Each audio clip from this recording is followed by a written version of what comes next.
చాలామంది అడిగేది. ఈ సర్జరీ చేయించుకున్న తర్వాత సెక్షువల్ సాటిస్ఫాక్షన్ ఎలా ఉంటుంది అనేది. సెక్షువల్ సాటిస్ఫాక్షన్ డెఫినెట్గా ఎక్సలెంట్గా ఉంటుంది ఈ సర్జరీ చేయించుకున్న తర్వాత. ఎందుకు అనంటే ఎప్పుడైనా సరే మగవాళ్ళకి సెక్స్లో సాటిస్ఫాక్షను దేంతో వస్తుంది అనంటే సెమెన్ ఎజాక్యులేట్ అయినప్పుడు, అంటే సెమెన్ అవుట్ అయినప్పుడు ఆ ప్లెజర్ ఆర్గాజం అనేది వస్తుంది.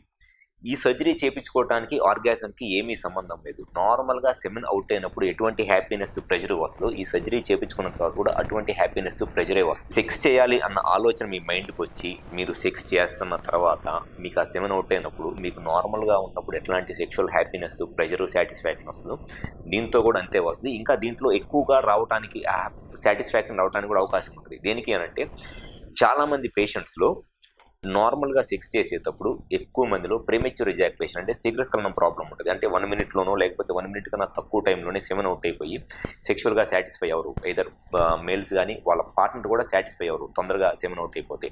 ఈ సర్జరీ చేయించుకోవటం వల్ల వాళ్ళకి సెమెన్ అవుట్ అయిపోయిన తర్వాత కూడా పెన్నిస్ నార్మల్గా అవ్వదు. పెన్నిస్ పెద్దగానే ఉంటుంది, స్ట్రాంగ్గానే ఉంటుంది. కాబట్టి సెమెన్ అవుట్ అయిన తర్వాత కూడా ఎంతసేపు కావాలంటే అంతసేపు సెక్స్ చేయొచ్చు, పార్ట్నర్ సాటిస్ఫై అయ్యేదాకా, వాళ్ళు సాటిస్ఫై అయ్యేదాకా.